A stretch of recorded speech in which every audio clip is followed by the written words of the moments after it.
Everyone in the town of Maple Ridge knew Susan Palmer. At 68, she was the woman who always turned heads, not because of flamboyant fashion or loud laughter, but because she looked like she'd just turned 50. Her posture was upright, her skin glowing, her eyes alert. Most people assumed she had work done, maybe Botox or surgery. But those who knew Susan well knew that wasn't the case. What they didn't know was that the reason Susan looked younger wasn't just genetics or lifestyle. It was something far deeper, something that had been shaping her for decades. Susan had moved to Maple Ridge after retiring from her job as a high school guidance counselor in Chicago. She'd spent her life helping troubled teenagers find their way, and though the job was emotionally taxing, she believed in it with her whole heart. After her husband Carl passed away in a car accident when she was just 52, she focused all her energy on work and community. She never remarried, never even went on a date. Her joy came from her garden, her books, and the quiet contentment of watching life unfold peacefully. It was during her second year in Maple Ridge when the rumors began to swirl. At the farmer's market, someone whispered, "She must have a secret serum."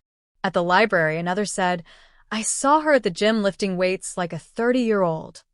One man even joked, "She must be drinking unicorn blood." But Susan always smiled and waved off the comments. "Good lighting and plenty of water," she'd say, but she knew that wasn't the full truth. The truth began over 40 years ago, when Susan was just 27 and struggling to find her footing in life. She had just had her first child, Amanda, and was overwhelmed by motherhood, marriage, and a demanding job. She was exhausted, gaining weight, emotionally drained, and her self-image plummeted. She remembered visiting her mother, Helen, a quiet woman with soft eyes and a deep sense of spirituality. Helen had always told her, "Youthfulness isn't just skin deep, it's soul deep." During one particularly difficult night, after Amanda had been crying for hours and Carl had left for a work trip, Susan broke down. She sat at the kitchen table, tears streaming down her face. Her mother, who had been staying over, walked in, gently sat beside her, and handed her a tattered leather notebook.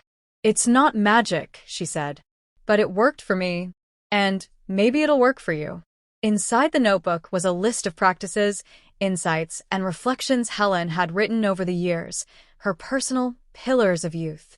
They weren't about beauty creams or surgeries.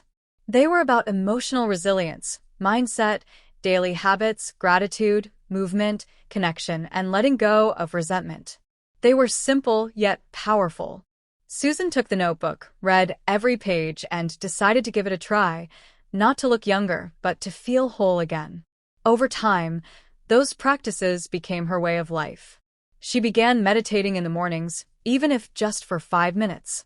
She let go of petty grudges, including the anger she'd harbored for her father, who had walked out when she was 10.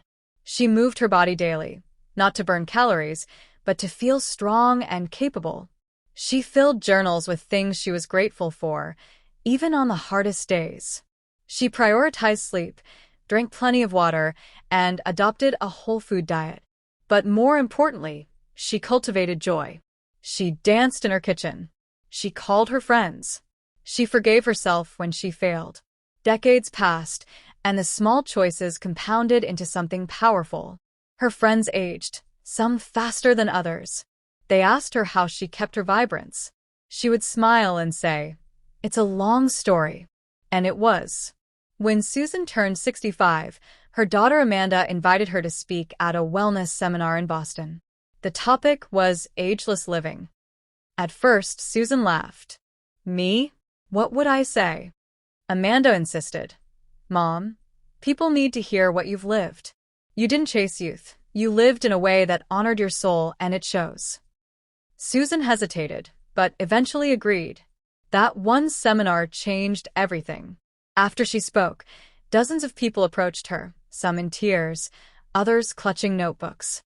They wanted to know more. They wanted her story.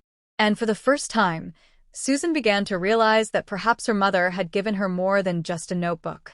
She had passed on a legacy. Back in Maple Ridge, Susan decided to compile her journey into a book. She called it The Age Within. It wasn't a self-help book in the traditional sense. It was more like a memoir laced with gentle lessons and practical steps.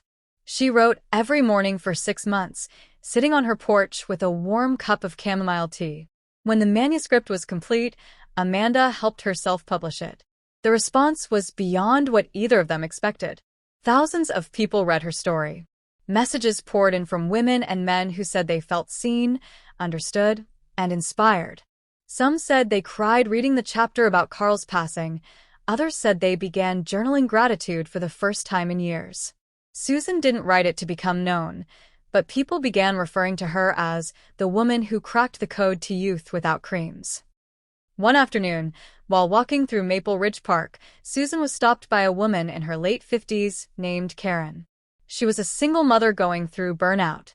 "I read your book," Karen said, her voice trembling. "It's like you reached inside me and gave me permission to start again."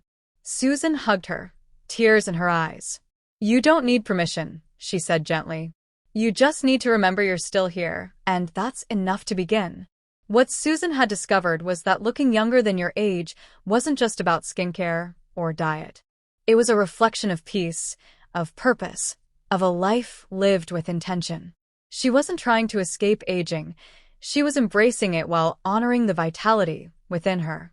And her body, spirit, and face simply responded.